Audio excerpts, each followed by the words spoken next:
She snapped a selfie on my porch, posted "This is my place now," while I was at my mom's funeral. I didn't comment. I didn't text. I didn't cry. I simply started a download of every secret she ever tried to keep online. She thought stealing my house was bold. I was about to erase her, from the internet and from the life she thought she stole. My name is Jordan Hale, and I live in Salem, Oregon. 3 days after my mother died, I returned home from her funeral still wearing black, and the key didn't work. I jiggled it, turned it again, and stared at the lock like maybe grief had made me forget how doors function. But the truth was colder than that. The lock was changed. I stepped back, confused, and then my phone buzzed. A notification from Instagram. I opened it. There it was, her face. Tiffany Rhodes. Her legs crossed on my porch swing. My mom's favorite teacup in her hand. And behind her, my mother's potted roses in full bloom. The caption, "This is my place now." For a moment, I couldn't breathe. It wasn't just the house. It was the timing, the cruelty, the casual mocking tone. She'd posted that while I was standing over my mother's grave. Tiffany wasn't some stranger. She was my ex-roommate. My friend, at least I thought she was. When my mom got sick, she offered to help with bills and move in short-term while I cared for mom full-time. I thought I was lucky. I thought I had support. Turns out I had a vulture nesting in my home. She must have started forging documents months ago, rerouting mail, setting up utilities in her name, building a fake lease agreement, and now she'd made her move. I stood there on the sidewalk with a funeral program still in my hand, locked out of my own house. Neighbors peered from behind blinds. Some even waved politely, probably thinking I was visiting. I wasn't visiting. That was my house. But she had staged it like it was hers now. And if the internet believed it, and the mail had her name, and the locks backed it up, then in this neighborhood, that was as good as truth. She'd taken everything. I didn't knock. I didn't call her. I didn't cry. I walked away, and by the time I reached the end of the street, I had already decided what came next. You see, I'm not just some random grieving woman. I work in cybersecurity. Not like basic help desk IT, I'm the one companies call when their systems are under attack. I'm the woman who gets inside firewalls, tracks activity through encrypted logs, and builds forensic timelines that make criminals sweat in courtrooms. And Tiffany Sweet, smug Tiffany, she never changed the root or password. That house still pinged with every signal I installed. Her phone, her laptop, her tablet, they were all still connected. And while she was out sipping wine on my porch, gloating to her online followers, I started logging in. All of it. Every deleted text, every photo, every weird little file buried 3 folders deep. I pulled it all. And I smiled. Because she thought this was over. She thought the funeral was my ending. But I was just getting started. Back at a friend's apartment, I booted up my gear, set up 2 secure backups, began categorizing files. What was useful, what was leverage, what was just plain embarrassing. I found her side hustle fast. Tiffany had a secret identity online. Spicy content under a different name. I'll spare you the details. But her subscribers list had her home IP, which was, technically, now tied to my property. And her employer, a high-end interior design firm that bragged about elegance and ethics. Guess who lied about her college degree? Guess who used a photoshopped diploma from a diploma mill that got shut down last year? Guess who left all the proof in an invoices folder labeled "Do Not Open"? She wasn't just sloppy, she was arrogant. Arrogant enough to think I'd never fight back. That grief would drown me. That I'd crawl into a corner and vanish. But I don't vanish. I collect. I prepare. I build quiet little storms. And when they hit, they don't just make noise, they erase. Tiffany thought she was clever, that she could steal a home and wear it like a crown. But you can't sit on a throne you forged with lies. Not when someone like me is still alive. So, while she toasted to her new life with her online fans, I was setting fire to her digital world. And trust me, the burn hadn't even started yet. Tiffany thought silence meant surrender. But silence is where I sharpen the knives. While she posed for her phone, filming morning routines from my stolen living room, I was across town orchestrating her downfall with surgical precision. First, I mapped out every device she used. Her iPhone was synced with her iPad. Her MacBook backed up everything to the cloud, and the cloud hadn't logged her out. Mistake number 1. Then I ran a ghost protocol, copying every text message she sent in real time. She was chatting with a guy named Corey, tall, tattooed, and married. That would matter later. She was also messaging her manager at her design firm, her tone ridiculously fake. I'm so honored to represent the brand. Meanwhile, I had screenshots of her calling the firm's clients clueless old money with tacky taste. Oh, Tiffany, you make this too easy. But this wasn't about leaking gossip. No, this was chess. So I made my first move the bank. She had 3 accounts. 2 were with Chase, 1 with an online crypto platform. She used the same weak password for all 3. With a bit of creative rooting, I froze her crypto access. Not a cent moved without ID verification, and guess what? She didn't have her real address. Strike 1. Next, I slipped into her Venmo another open door. She'd been paying some guy under names like cleaning and dog food, except the dog's name was Max, and Max had died last year. I know because I helped bury him in my mom's garden. So I flagged the transactions, fraudulent behavior, tax evasion, sent anonymous tips, digital paper trails. Strike 2. Then came the social media. Her Instagram was her throne, her little kingdom of filters, hashtags, and fake empowerment quotes. She lived for it. And with 1 line of code, I cloned it, a mirror version, logged in as her. I didn't delete, no, that's too merciful. I scheduled posts, embarrassing ones, photos from her private folder, screenshots of messages, her reel before pictures, no captions, just cold, brutal silence. I watched the comments roll in. What happened to you? Is this a joke? Are you okay? She didn't know what hit her. Tried to delete them, couldn't. I'd locked her out. She called her tech-savvy cousin. He tried to recover the account. He failed. Strike 3. Now it was time for her job.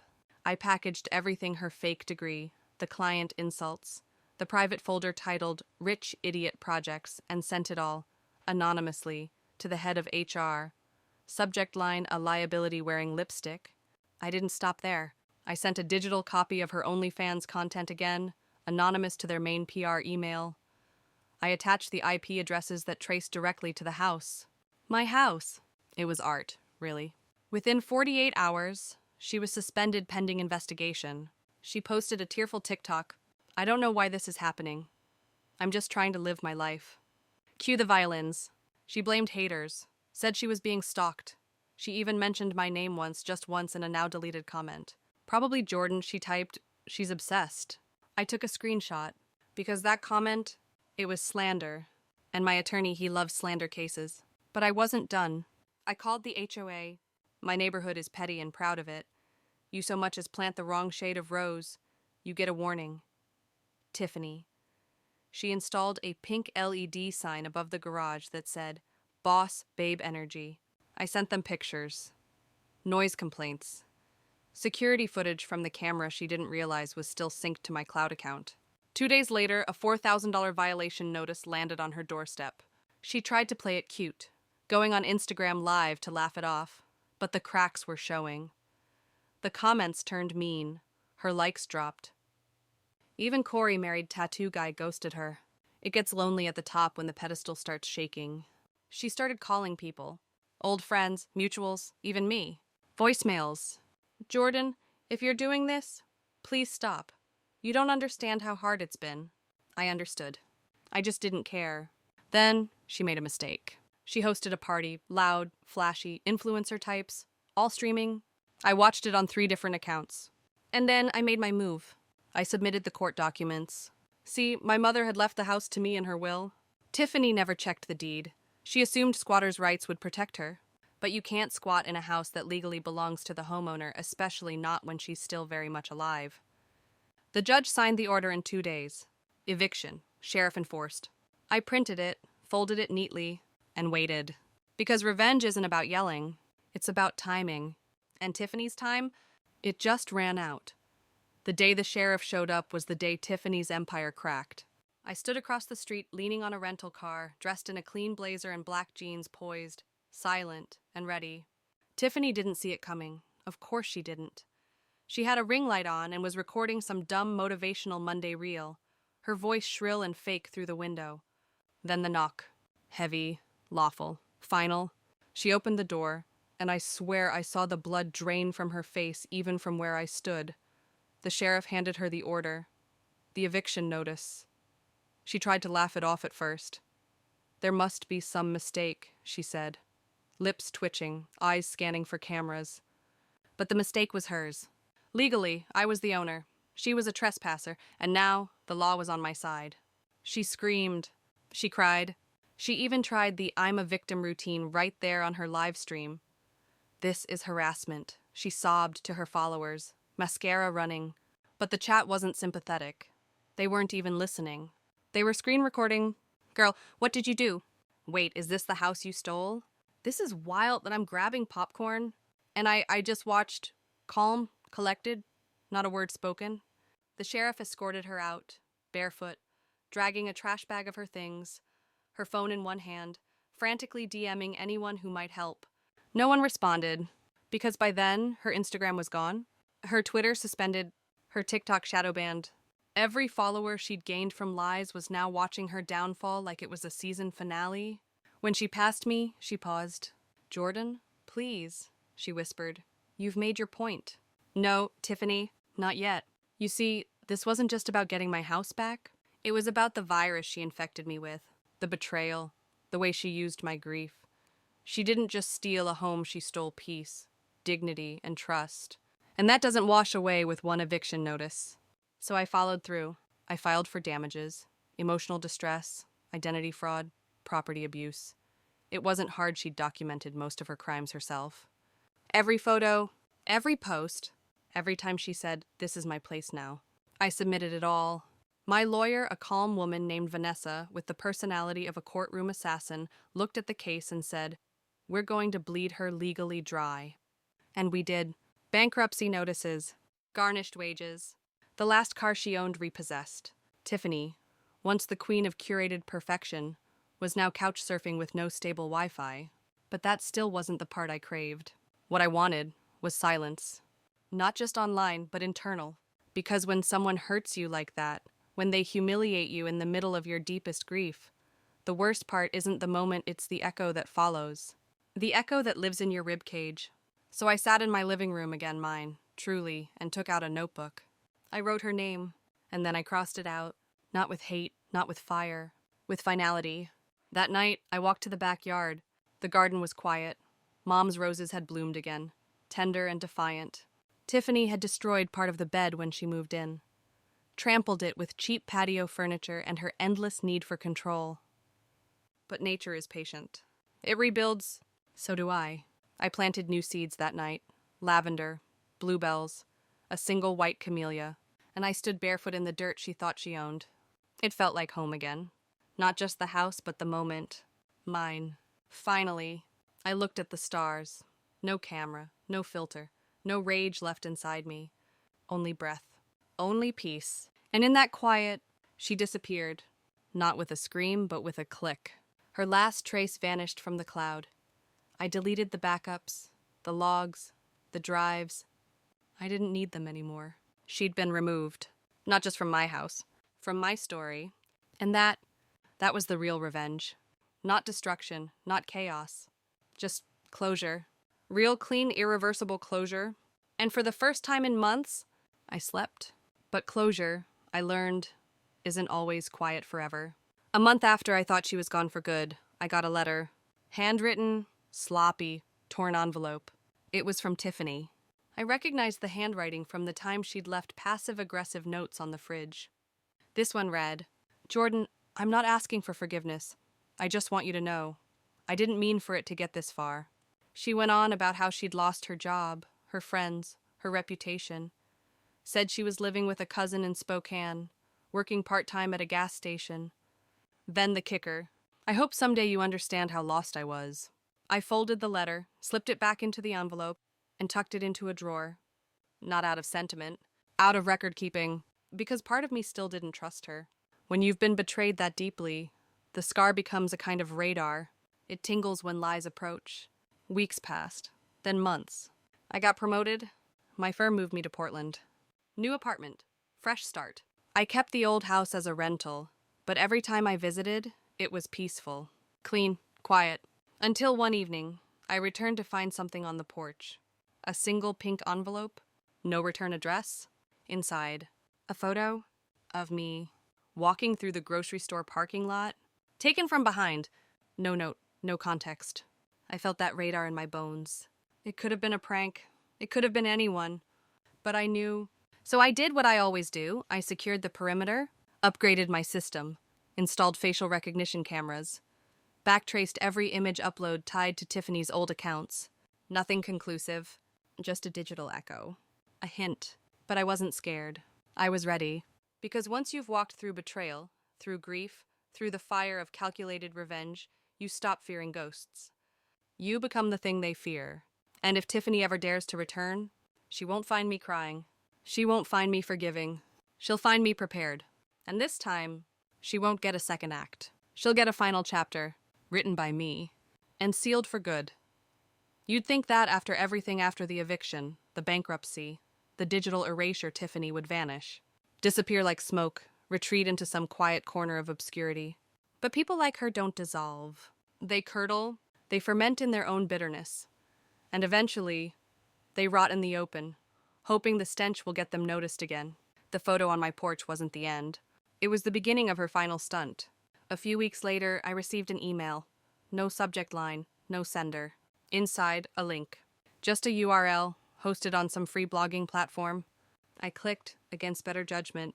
The page loaded slowly, grainy graphics and a pastel theme that screamed faux vulnerability. At the top, in bold serif font, my truth. Beneath that, a story, written in first person. All lies. She painted herself as a broken woman. Said I'd manipulated her. Accused me of emotional coercion, of cyberstalking, of turning her friends against her. Said I weaponized the internet to destroy a young, ambitious woman just trying to find her place in the world. She posted photos of us together, from years ago, cropped and recaptioned to twist context. Screenshots of texts heavily edited. Claims that I'd harassed her, bullied her, driven her to the brink. And at the bottom, a PayPal link. Support my healing journey. I laughed. Out loud. Because even in defeat, she tried to monetize her victimhood. But this wasn't just pathetic, it was dangerous. Because lies, when dressed in soft lighting and faux therapy speak, become sticky. People believe them, so I went to work. I built a timeline. Again, this time not for revenge but for protection. Date stamped every message. Retrieved original unaltered screenshots. Pulled metadata from the images she tried to twist. And I laid it all out. Not for the public. For the court? Because that blog post, it crossed the line. It was defamatory and actionable. My lawyer filed the suit within 72 hours. We didn't send her a warning. We sent her a summons. But while the legal machine churned, something else began to happen. Strangers started messaging me. I used to follow Tiffany. I believed her. But now, I'm not so sure. She blocked me when I asked questions. I saw the photos. I knew something was off. It turns out I wasn't the only one. Other women came forward. Quietly, carefully, telling me their own Tiffany stories. She had borrowed money, promised job referrals, ghosted them. One said Tiffany crashed at her place for a weekend and left with a laptop. Another said she posed as a trauma coach, took $500 for a fake healing retreat, then vanished with the funds. Predator wrapped in influencer clothes. And now that the facade was cracked, the truth leaked. Her blog was taken down within a week, DMCA violations. Her PayPal was suspended. Then came the real twist. She tried to countersue me, filed a harassment complaint, showed up at the preliminary hearing with a neck brace. A neck brace. She claimed emotional trauma led to a panic attack, which made her fall. No medical records, no witnesses. Just drama. But drama doesn't hold up in court. Evidence does. And mine, flawless. I brought printouts, digital forensics, recorded timestamps, expert testimony.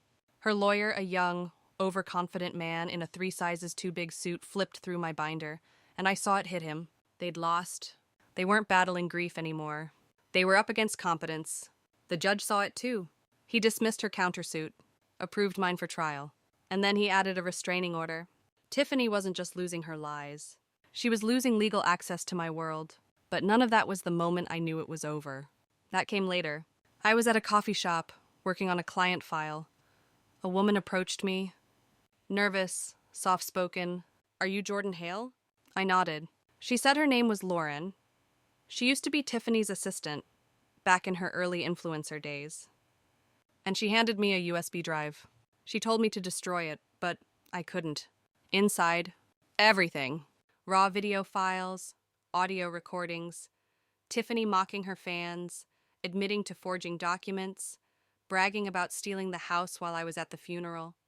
The pièce de résistance, a selfie video, Tiffany, drunk, sitting on my couch, laughing. "She's too dumb to even fight back," she slurred. I didn't cry. I didn't rage. I just saved the file, labeled it Confession Final MP4. And that night, for the first time in a long time, I slept 8 hours straight. Because it wasn't just over, it was documented, archived, inarguably. Truth in 1080p. And soon, it would play in court. The trial date was set. I arrived early, with Vanessa at my side, calm as ever. She wore her signature navy suit, hair tied back like a blade. She didn't just walk into a courtroom, she dissected it. Tiffany showed up 20 minutes late. She wore beige, probably thinking it made her look harmless. Behind her fake glasses and nervous fidgeting, I could see the same arrogance that once let her think stealing a house was just rebranding. But this wasn't Instagram. This was reality. Vanessa opened strong. She laid out the timeline, methodical and brutal, played the video, submitted the files, showed every forged form, every cruel message, every receipt.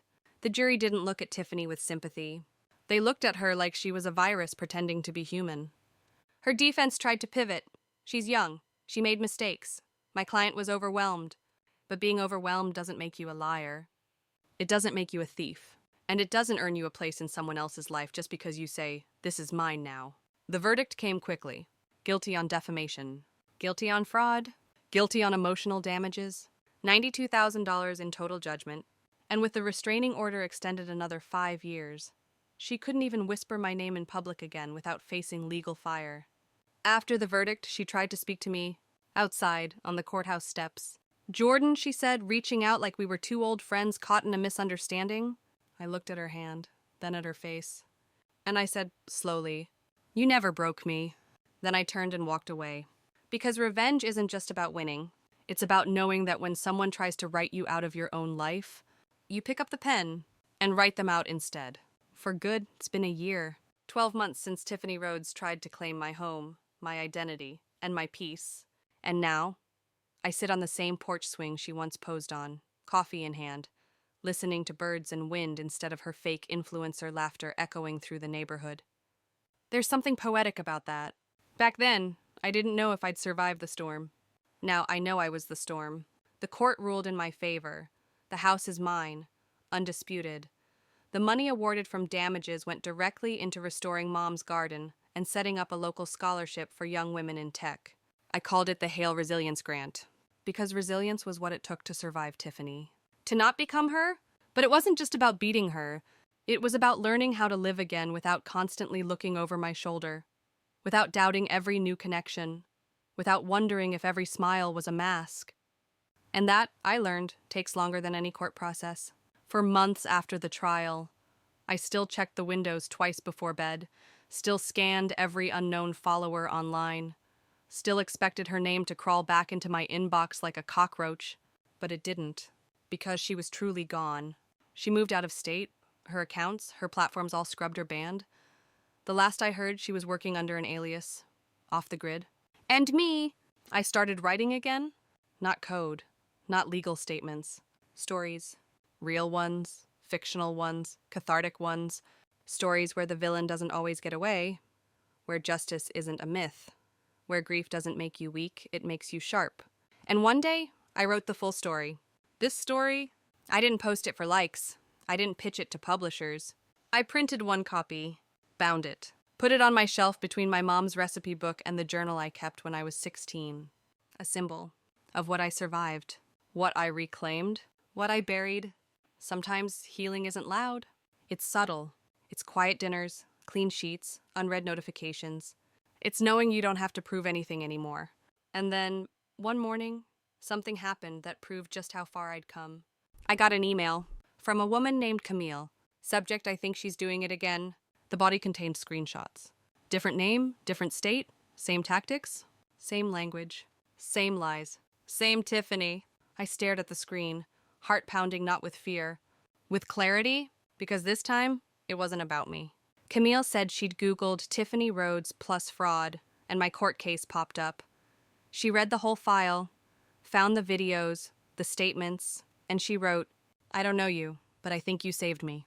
That sentence stayed with me for days, because it reminded me that revenge isn't just personal. Sometimes it's preventative. Sometimes, when you survive someone toxic, you become a lighthouse showing others where the rocks are, so they don't crash too. I replied to Camille, gave her Vanessa's contact, sent over a notarized statement confirming Tiffany's past fraud, if she needed it for court. Then I sat back and felt something rare. Not satisfaction, not vengeance, just peace. The kind that doesn't need to shout, the kind that lives in truth. And if Tiffany ever rises again, in a new mask, a new state, a new lie, let her, because the internet never forgets, and neither do I. I close my laptop, step outside, and smile, not because I won, but because I healed. And that's the one thing she never saw coming. A few weeks after Camille's message, I received a letter from the scholarship recipient. Her name was Maya. She was 17, just got accepted into the University of Washington's computer science program. Her words were full of spark raw, honest, bright. She wrote about wanting to build cybersecurity tools that protected women from online abuse. I cried reading it, not out of sadness, but from the strange, aching beauty of the full circle. The house that almost broke me was now funding the dreams of another young woman. A woman who, like me, was learning that power wasn't about attention. It was about intention. I invited Maya to coffee. We met downtown. She was nervous, wore a vintage band hoodie and had a binder full of notes and diagrams. She reminded me of myself, before the grief, before the betrayal, before I ever heard the name Tiffany Rhodes. She asked if the story behind the scholarship was real. I nodded, and for the first time, I told it aloud, not as a warning. But as a lesson, Maya listened without interrupting. At the end, she said something I'll never forget. "You turned pain into protection." That stayed with me, because that's what revenge, at its highest form, becomes not destruction, but redirection. Turning the energy someone used to hurt you into a shield for someone else. That night, I went home and dug through old boxes. I found my mom's last birthday card to me. She had written, in that gentle cursive of hers, "Whatever they try to take, rebuild it stronger, because they can never steal your fire." She was right. And somehow, I think she always knew I'd face storms, but she also knew I'd survive them. The world looks different now. Not softer, but clearer. I still triple-check locks. Still have security software on everything I own. Still keep receipts longer than I need to. But I'm not scared anymore. I'm simply aware. And in awareness, there's power. Tiffany's name rarely comes up now. The internet has mostly moved on. Her blog copies were wiped by search engines. Her scams, while infamous, became cautionary tales. But occasionally, when I get a message from someone who's been burned, betrayed, manipulated, I reply, I don't need to relive the story. I just need to let them know they're not alone.